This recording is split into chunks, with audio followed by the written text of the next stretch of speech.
young people can play and with dinosaurs, and they can look at the sand. What are we finding in there? Shark teeth. Shark teeth? Oh my. Oh my, it looks like you're gonna be doing something here today. See, what are you gonna be doing? Susan, Well, excuse me. they can paint one of these if they like. Uh-huh. Look at the dinosaur we're making. And I think this is, here's the tail. Can you put that in there? You are doing a wonderful job. Beautiful. Good job. Good job.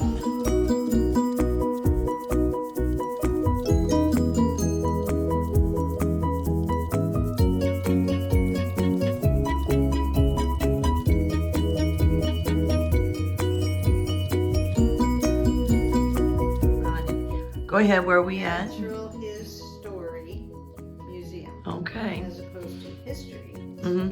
His story. Hallelujah. And this is? This is a replica of Noah's Ark. And the animals and people are to scale to this size. This would be a 6-foot man. Mm. And these animals are basically to scale. And then you said this is what we all. This is what is pictured a lot of times. This is not it. And Noah took 2 of everything, so he took 2 of all the several types of dinosaurs on 2. Now, Brachiosaur the oldest, biggest one would not fit. So God probably sent younger ones. Babies, because God sent them. Yeah. Right.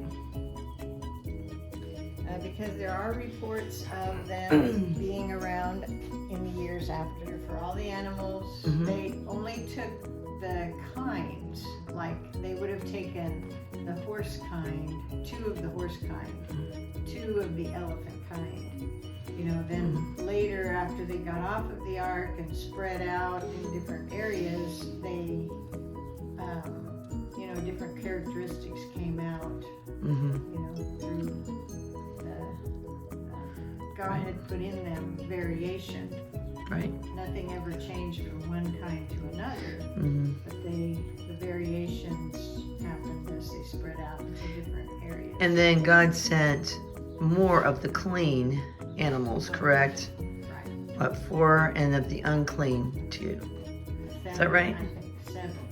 7?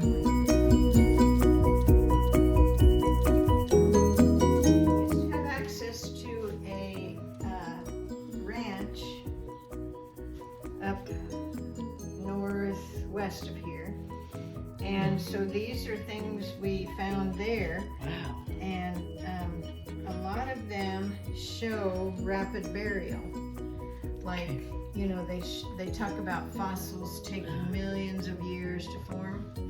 But if they laid out on the ground and, in not too long a time, they'd be destroyed. Just dissolved. Right. Yeah. Become powder. Yeah.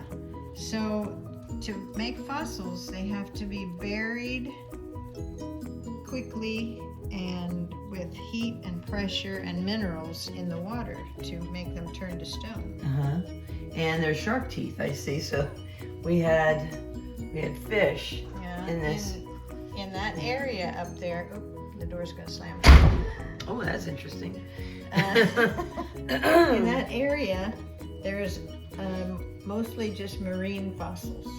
Really? Yeah. So over here, these are shark vertebra. Okay. These are some fish vertebra, and a lot of these are smashed, like oval or flat.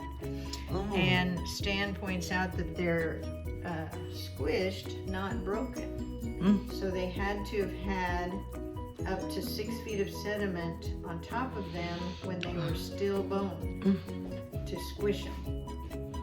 So that's proof of rapid burial. And then What is this thing down here?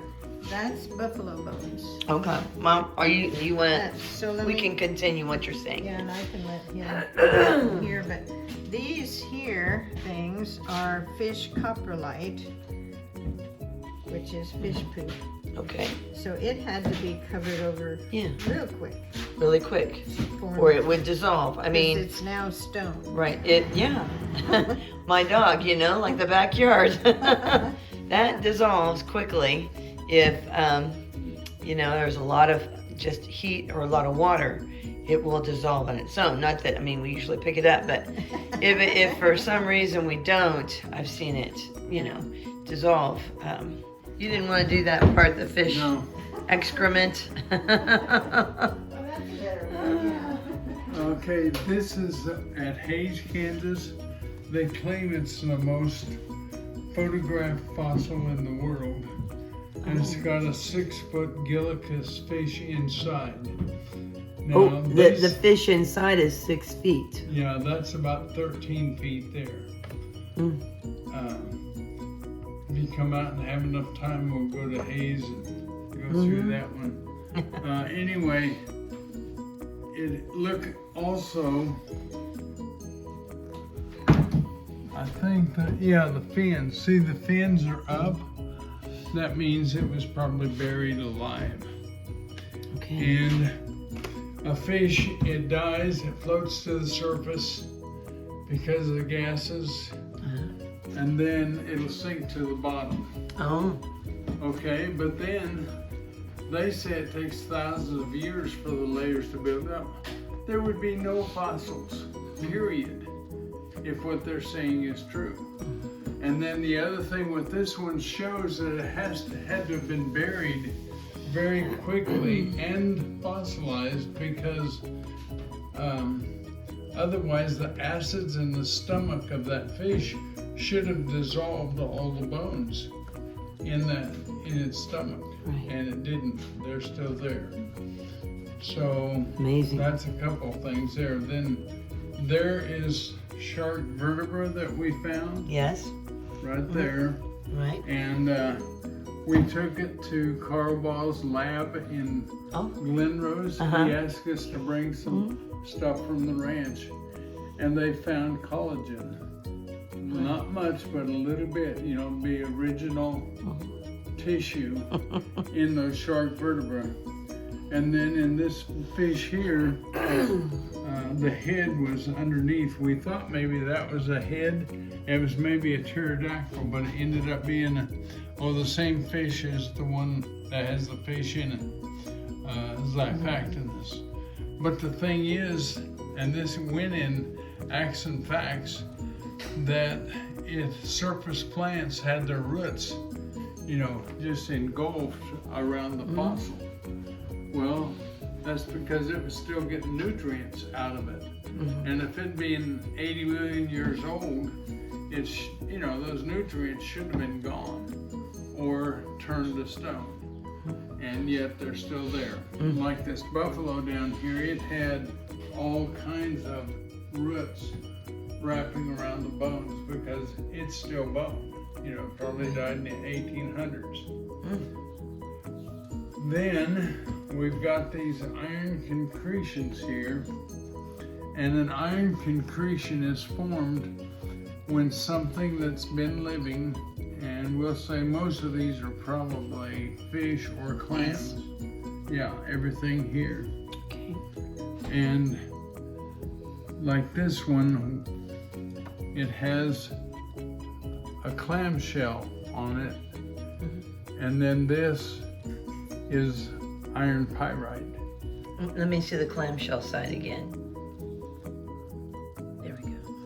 And then you can see maybe an in view, shows everything. So this clam died. Let me see that again. Is that sparkly? Yeah, it is. Oh my, that's Iron pyrite. beautiful. Hold it still. Oh, it's making it shine. Gorgeous. Gorgeous. Very nice. Anyway, when a clam dies, then the gases of it decaying goes into the sediments and pulls them back to the source. And I don't really know why, Wow. but that's what happens. What are you doing with your hand in my pocket? Trying to find the key. Say it again. It's a clam that was buried alive, and then the shell has dissolved. And then see, it would have had two sources of meat, the top part of the clam and the bottom part. And so they come out in dome shaped like that. Now you find bunches of these. This one, I think, yeah, you can even kind of see a line there where would be the division of the two halves. But then sometimes they're broken open to where it's just a half, which again is kind of verifying maybe that it was a clam. And I think that was majorly about, you know, everything here. Now this one here is different in that, you know, it didn't go ahead and form. There was a space about the size of this room. That's like a clam. What is this? A clam? What is it? I don't know. Uh-huh. I don't think so. Okay. But everything there, you know, this would be one of the larger ones to real small. And they were broken open, and they hadn't gone ahead and, you know, drawn the iron clear in. So for some reason, the conditions just weren't right, but some of them had a black powder in them. Like, I wonder if it wasn't possibly the organic material. And what is, tell me about this. Well, that was just one of the, I normally, if they found a significant fossil, I didn't get to keep it. But they let me keep this, and I don't know what it is. Notice here, these tubes, they would have gone, you know, clear out here. So this is obviously, I would say, a fin. A fin, okay. Yeah. It almost looked like a wing to me, but a fin. I've been told it could be. But nothing makes sense to me because I've been told it would be one of like that Xiphactinus fish, and this was the pectoral fins or pectoral, yeah, the ones at the front. But there's no tubes like this going this direction, and then also this is kind of curled around, and so I really. Here's more of the teeth and jaws. Buffalo, maybe? Yeah. There's the buffalo. That's a picture.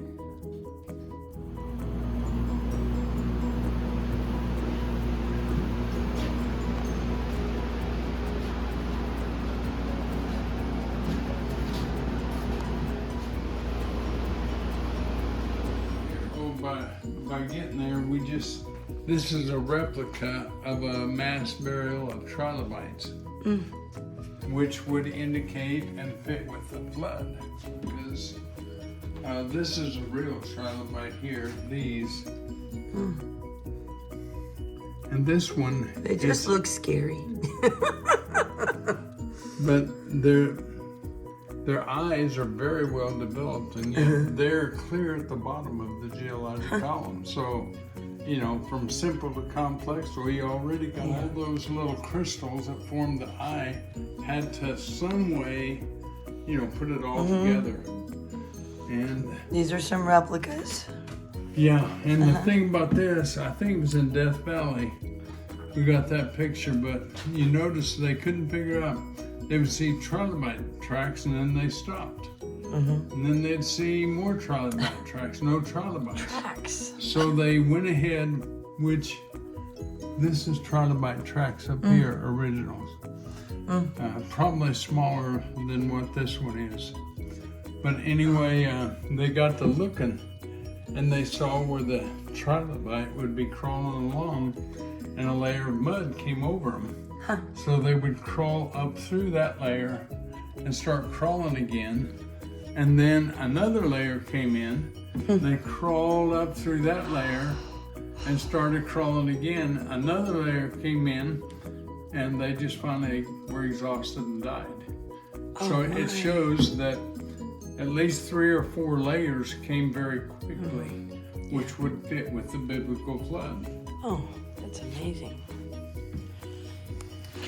These are beautiful. Another closed clam. Yeah, means it was buried alive. And these are... It's a specific kind of clam. We just got that one. Oh, yes, from the other historical museum. Mm-hmm. And here's some fossil worm burrows. Mm-hmm.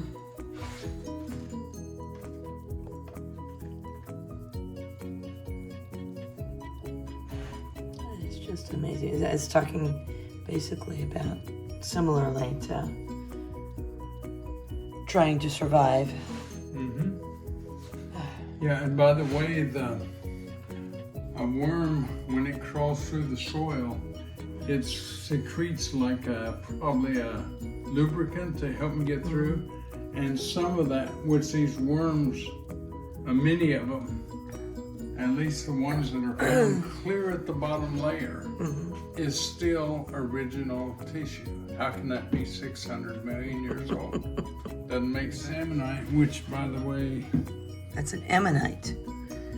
yeah, this is the I thought that was a tribe in the Old Testament. That's the animal that lived in it. But they could either fill these cavities with air if they wanted to float or swim higher to the surface, or they would pump it full of water and then they could swim lower. It was a living submarine. Going across the way, there's a huge Kansas fish buried. And then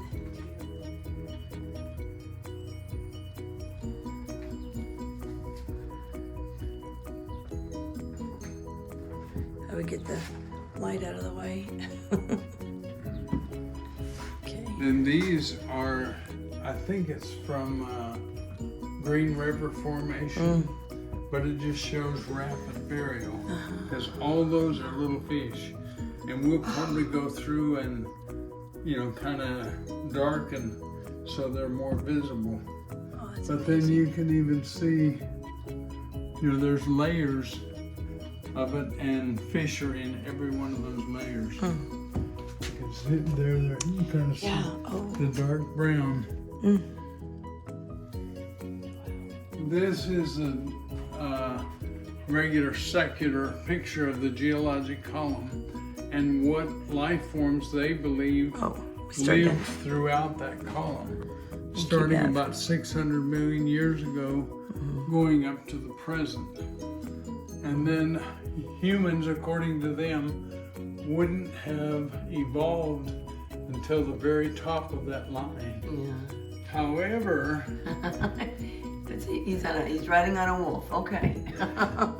so here's a dinosaur footprint squishing into a human footprint. Yeah. So that means they lived at the same time. And so that would have put mankind clear down here like 60 some million years old. Here's another footprint found in the dinosaur layer. Here's a woman's finger. They said it was a ring finger that was found in dinosaur layers. Here's an iron hammer found in dinosaur layers. Oh my. Here's a big picture up over here. And then there's the foot. Yeah. And there's where the dinosaurs were at. Yeah. Yeah, I went down where someone destroyed the beautiful big print of the dinosaur, and there was a man's footprint in the rock as well. Yeah. And it doesn't matter. God is on the throne. Yeah. Well, the secular, not really a museum, but the area where there were human and dinosaur footprints in the bottom of the river, my son-in-law said when he was a real little kid, his uncle took him there, and he saw the human footprints and the in the same layers as the dinosaurs, Yeah. and they were even labeled. Uh-huh. And then now they claim there never were any human footprints. So Yeah. they just refuse it. But my son-in-law said, yeah, there were. I saw it. I saw it. I was a teenager, and I was up above, looking down. You know, just what are we here doing? What? Are we? And they said, well, look down. And oh wow, there's a dinosaur footprint, and there's a man's footprint inside. It was just. Yeah. They can deny it, but it's unfortunate they don't have the truth. Yeah. They don't want the truth.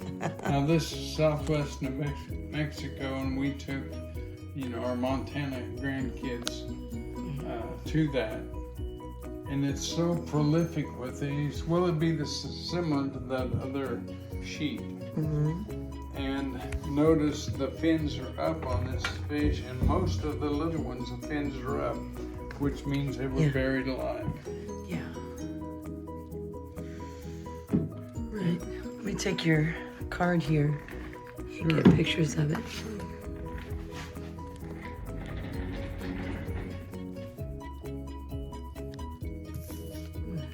Okay.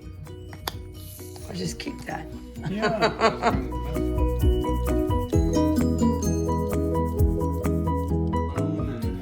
Here's a replica of the woman's finger. What's it according to? This human footprint was before dinosaurs.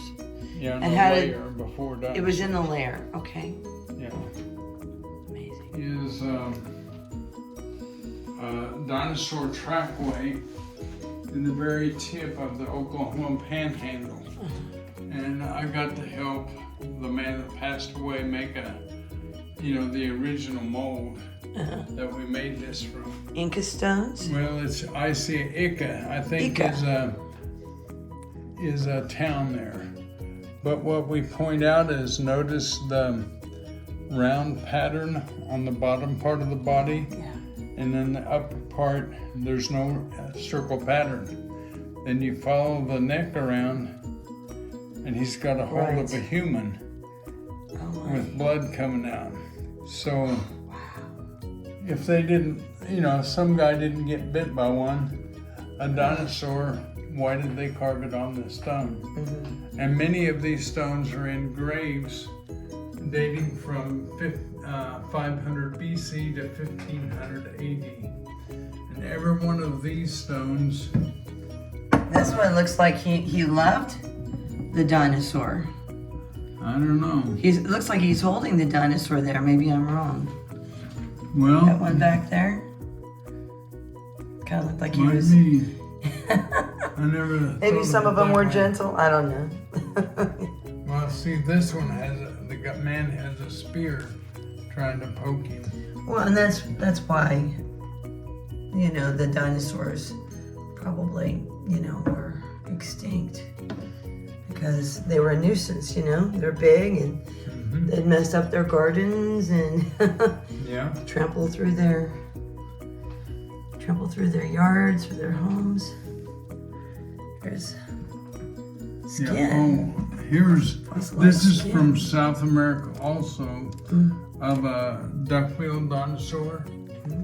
And if you notice here, this has got to be the tail, and here's a couple of little rib bones. I wonder if it isn't around the thigh area or where the legs start.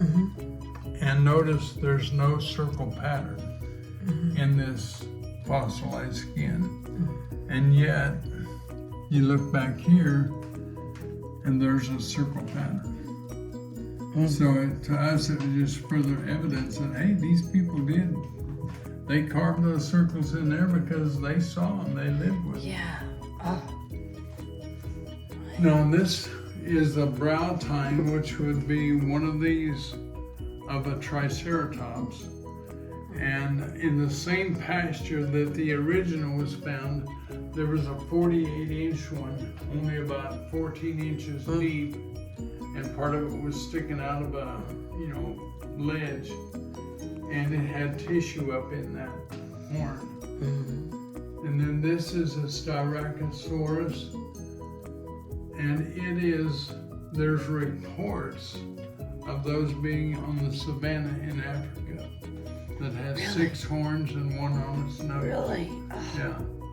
Yet today. amazing. I can't prove it, you know, but there are reports of that. Okay, this is the replica of what would be on this dinosaur's head. It was there. That's a beautiful. And some of the Picture on little the wall? kids, it's kind of neat. They have this kind of mural. I bet. So this is an area where Susan teaches the young people. And they look at these skulls and they try to figure out which dinosaur it belongs to up here. Have all the different names. Oh my. Hello. He might got you, didn't he? A man by the name of Walt Brown, who worked for NASA, and he taught at the Air Force Academy in Colorado Springs, or mountain range, you know, between Africa and this was where the fountains of the deep broke open and started spewing out and all around the world. And he said he thinks that crack probably spread in about a day and then started just violently spewing up material. Then this little picture over here, this is how much sediment he thinks eroded from the fountains of the deep breaking open. And it might be hard to see, but here's where South America is now, and he believes that's where it started. And so there'd been that much erosion. Oh, well, when this, you know, there was so much erosion that the softer portion of the earth started to bulge up. And as it bulged up, the continents started to slide towards the end of the flood. And then there got to be so much friction that the mountains just, you know, this kept going and it stopped over here. And the mountains just built up very quickly. Some of his evidence, he says, is because the mountain ranges are parallel to this. Oh, yeah. And then you look at the United States, which you got to see, you know, this is where it is here. And then you have to move to the other end of the map. But then see, those mountains are parallel to what was on the east there. And then you even look at the Himalayas and Mount Everest, you know, up in here. And look at here, they would have been parallel. This is a Chinese flood document. And it goes right along with the Great Flood. So you see this, it says the stars changed their motions. And go ahead, Stan. Okay, one possible explanation for that is the earth would have been spinning, and towards the end of the floods, the continents, you know, began to shift, and that'd have been like tipping a top, and it begins to wobble. And as they were on the ark and they'd look up, you know, that'd change the motions of everything. Tell us about the giraffe. Well, these are things that science has a hard time explaining. yeah. See, a giraffe has several valves in its neck, in its arteries. And if it didn't have those in there, it would lower its head to get a drink, and it would probably blow his brains out, you know, just the pressure from his blood.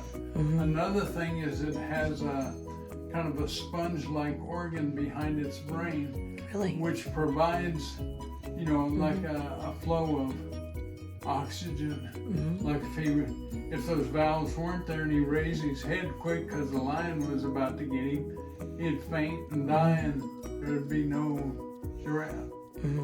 And then I'm not familiar with them, but there's also some valves in his legs that kind of help distribute evenly the blood flow.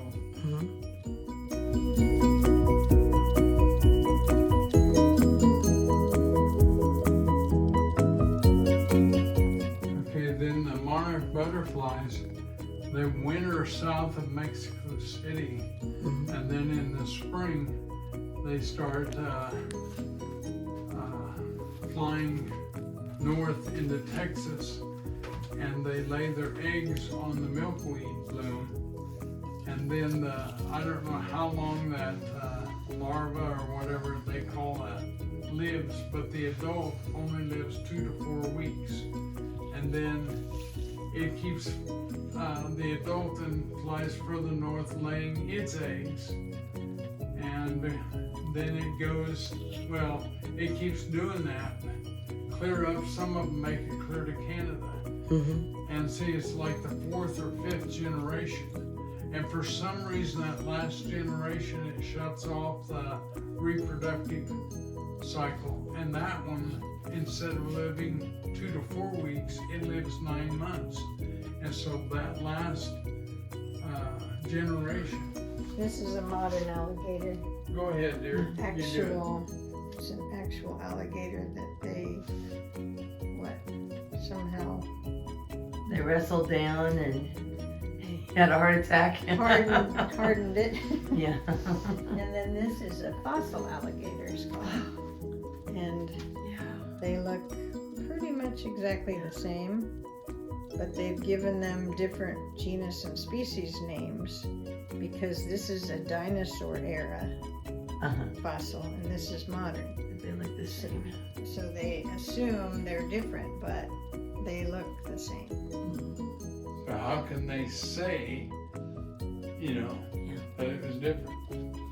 Go ahead. And that's the same way with all the. Yeah, with all of the insects, all the different fish, and they normally never put a modern day fish in a dinosaur panorama or where they show them. And yet they were there. And yet those fish, the same ones that are alive today, are a different genus and species. And it's just, there should be no reason for it. It's like they're trying to give the impression that they've evolved into something And it's been millions of years. different, but they haven't. Right. They're the same. Rattlesnake. And the reason that's there is because they took the venom and milked it before it put it in a biosphere that I'll explain in a second. But they put it under a microscope and the venom was just all mixed up. And then 3 weeks later they milked it again and it was totally different on the venom. And Dr. Ball said, we didn't have the money to have it tested, but he said, I'm almost sure it wouldn't have been poisonous in 3 weeks under the conditions that he felt was before the flood, which the magnetic field could have been 10 times stronger because it's decreasing even yet. And if you increase it back up at the same rate, 10 times stronger. Now some of the amber or from the sap of trees have captured little samples of the atmosphere. And I'm not saying all of them, but there's quite a few of them have 30 to 50% higher concentration of oxygen in them. And the barometric pressure, they carefully measured those little bubbles and they were under pressure.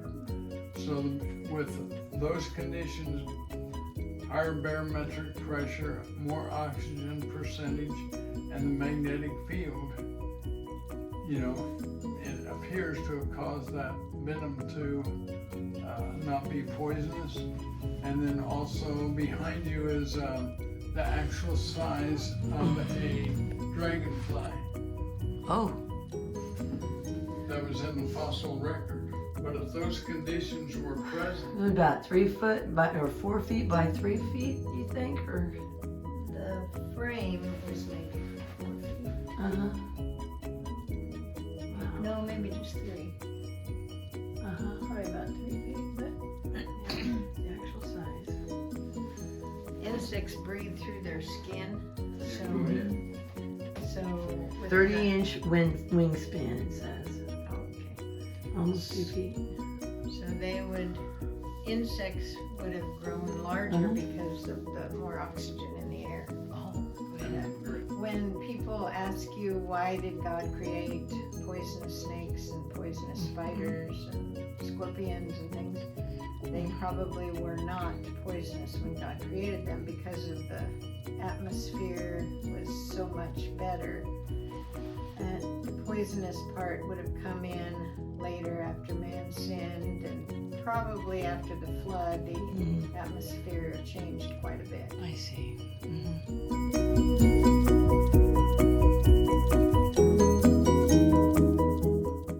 Briefly, this is a real mammoth tusk. And show me the mammoth and the mastodon again. Aren't they cute? And there were more mammoths in Kansas than there were mastodons, correct? Is that right?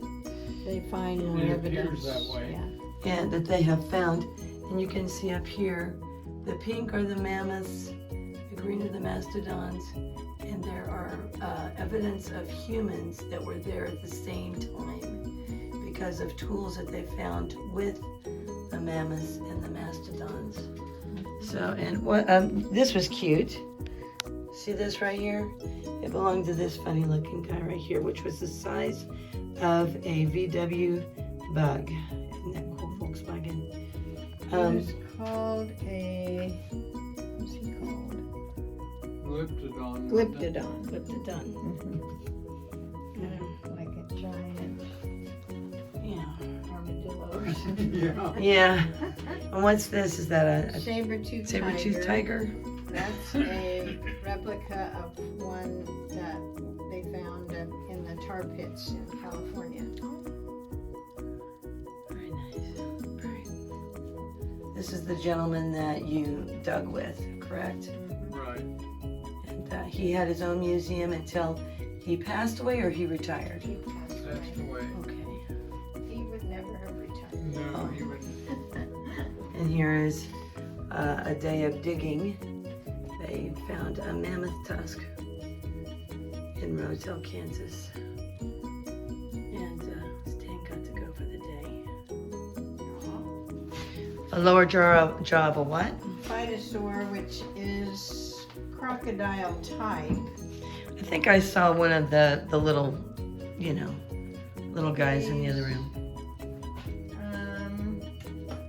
Where is he Oh. next to the man? This is him. Yeah. But okay, so he was like, this is 3 feet here. So 3, 6, 9, 12 or 15 feet long. Okay.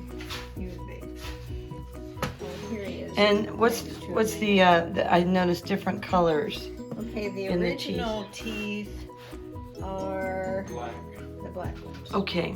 And then Joe Taylor filled in with, he made teeth and filled Yeah. in. And the red is the original, and he added this part to complete it. Very cool. They have a lot of red stone down in there, that area down in Texas. I see. And then this is an upper Oh, okay. part of the skull, but that's a replica. But the interesting thing is they breathed right here rather than like a crocodile or alligator today breathes down here.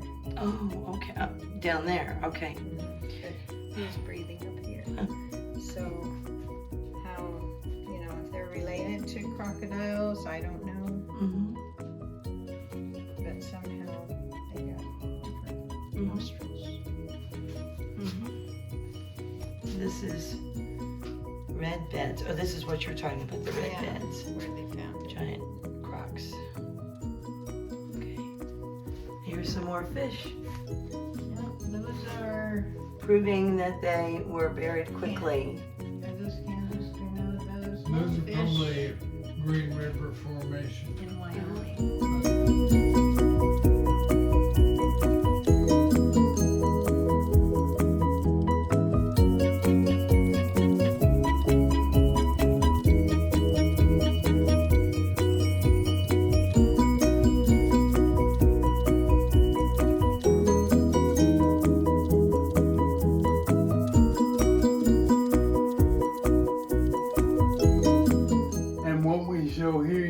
time is the issue, which they say present time up here, 600 billion years old down there. Yeah. Now, of course, they believe it, took 600 million years for this to build up as the animals evolved in different forms. However, we can disprove that as being true because, like, here's a human footprint in this layer clear down here, which is about 190 million years Where's your old. hand go? I can't find your hand. My hand?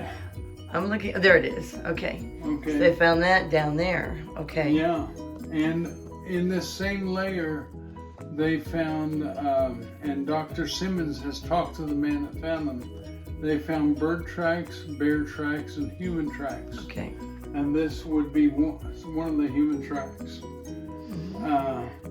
But, dinosaurs supposedly turned into birds. But here's evidence that birds existed before the dinosaurs, as well as humans.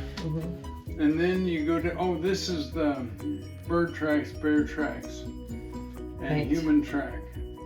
Smithsonian Magazine in 1992. Yeah. And they just kind of, they actually, Dr. Simmons said the man told him when they, showed everything to the professors at the university, they talked about going and destroying it because, it doesn't fit their belief system. Right. And then this one is down here, and it's a shoe print.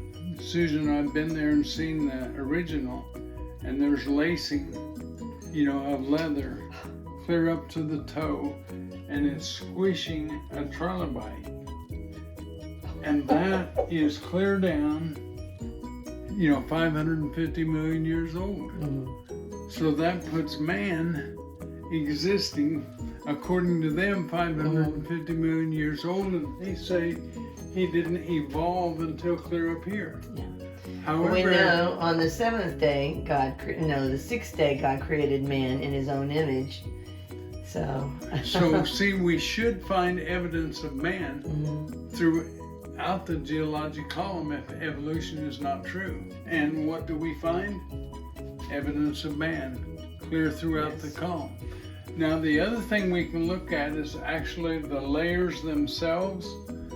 And notice here, and this is true all the time, I think, these layers are straight. Well, if it had been a long period of time in between before the next layer came, why are there not erosion marks? But I've never seen like a gully that the upper layer filled in the bottom layer. It's just, it just shows rapid burial all the way up. Then this is by the Grand Canyon. It's called the Kaibab Upwarp, which would have been the dam to the several lakes above the Grand Canyon. And notice they're bent, and then this bends real sharp, but they're bent and they're not broken. Right. That means, these multiple layers were laid down at the same time. Otherwise, if it had been years and years, they'd become hardened and they'd be broken. And then, I don't know, did you get this on the other one? Maybe, but go ahead. Okay, well, they would find tracks of trilobites and then no trilobite. And then they'd find more tracks, so they got to looking and they realized this layer came in very quickly. And so he started walking on this layer. And you go up to the next layer during the flood, and as the sediment was coming down upon him until they got to this. Yeah, and then another layer came in and he was so exhausted he just died. And then this evolution usually says, well, it's local floods. Well, if it's a local flood, look at the layer, how big that layer is to a local flood. It goes clear across our continent. Well, don't they even call it the Noah layer or something like that. I'm not Around. sure. You might be right. I think some of them do. But I guess that, to me, is, a main thing. Oh, the other thing I want to share about this is if the fountains of the deep broke open, like the Bible says, and there was tremendous erosion for months during the flood, then what would be the first animals that would be buried? Be the ones that lived on the bottom. What would be the next layer? The ones that swam. And then the next ones would be the amphibians, where the land was low and the water was kind of high there, And then the next would be in higher elevations.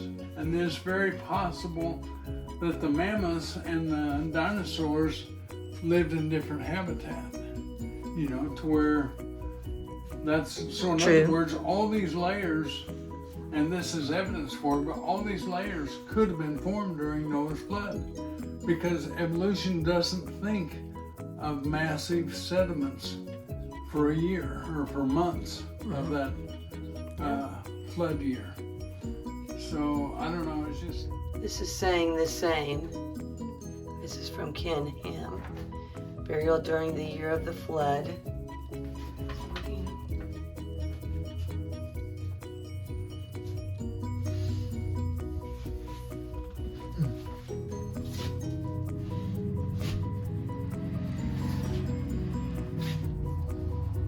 Go ahead. Oh, well, this is where Walt Brown says the fountains of the deep originally broke open and probably circled the earth within a day. And then down below here. And that's in Genesis. Also, it talks about the fountains of the deep. Yes, breaking forth. And it's also in, Chinese writings, and other people mention some of the same things. Okay, then this is just an illustration, probably not extremely accurate as far as the water. I don't know that it was, just one lake or whatever underwater. But can you imagine the pressure of 10 to 30 miles of mountains on top or land, and then it burst forth? Can you imagine the pressure? This Walt Brown even says there are more craters on the moon. It doesn't rotate, it's same side before us. And he said there's more craters facing the earth than there is on the backside. He thinks some of those came from the explosion of the rocks during the fountains of the deep. Now, when you say the Chinese, the reason why you're saying that is because Noah's family dispersed, and when they went to China, then they kept the stories going. That's why you're saying that. Yeah, okay, that makes sense. Okay, not that they were there, they were there during the flood, but that's how. And then see, as the fountains of the deep eroded the sides, eventually there was not enough weight to hold the softer portion of the earth, and so it began to bulge up. And as it bulged up, it put the continents on a slope. And so he believes towards the end of the flood, they began to slide. The Bible says the mountains rose up, the valley sank down, and the water ran off. That's probably a paraphrase, but... I think that's what Psalms 104, 6 through 9 there. And then notice here, this is where he thinks South America and the U.S. and Africa was before the sliding. So he said it's probably all of this area around the world between the continents is what was eroded and would have caused the geologic column. These are different factors that would have caused layers in the earth and sorting. Right. And so... We were kind of talking about that on the other side too. Yeah, right. Yeah. See, density, like I always use a clam. A clam, that poor clam lives on the bottom. Yeah. As far as we know, he's not too smart. Intelligence, can't run very fast. His habitat, the poor thing lives on the bottom. So he sees a wall of water coming with mud. oh wait, he doesn't have any eyes. He didn't see it coming. And so he gets buried at the bottom. And then like humans, you know, they would have been smart and the density isn't that great. Hopefully intelligence, they were probably way more intelligent than we are. And they lived on the land. And so they would have run the high places. And What they would might have run to had high boats. places? The humans. The humans, okay. Yeah, because they were smarter and had mobility, and they probably had boats that lasted for a while, but you know, waves probably sunk them. Now, the last one here is liquefaction, and that's the same thing we have as quicksand. Okay. It's like a fountain going up through, or a spring going up through sand.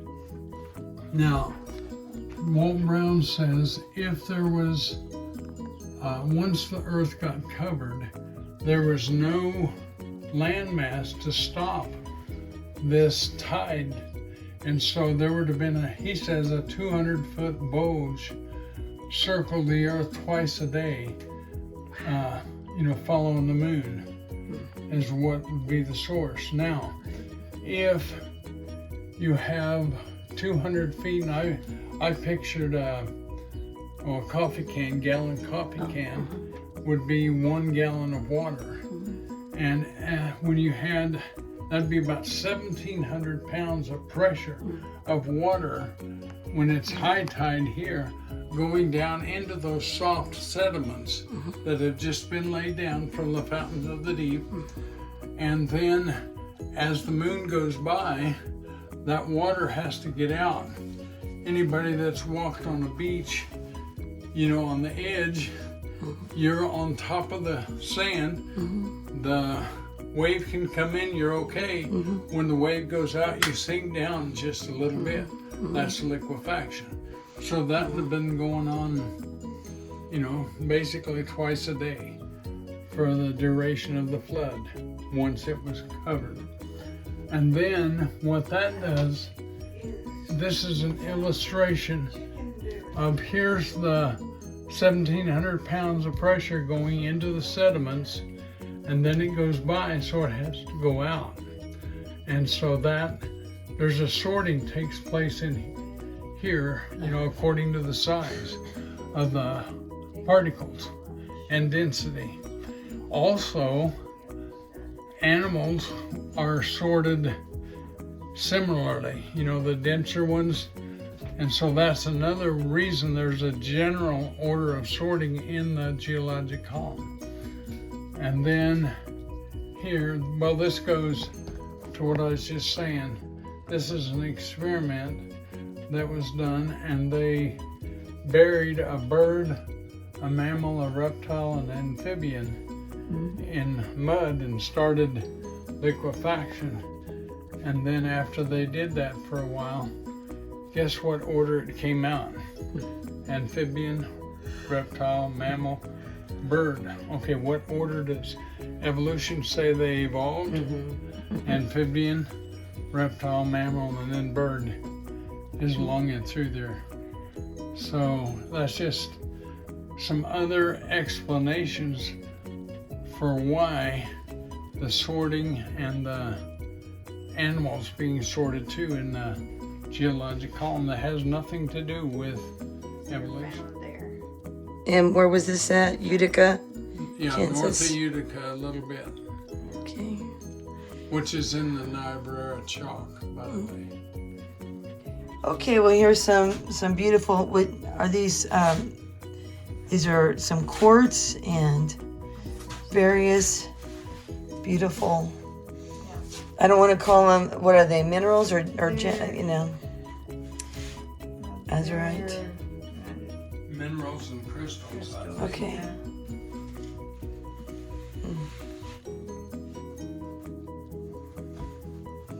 I always like this amethyst. It's so beautiful.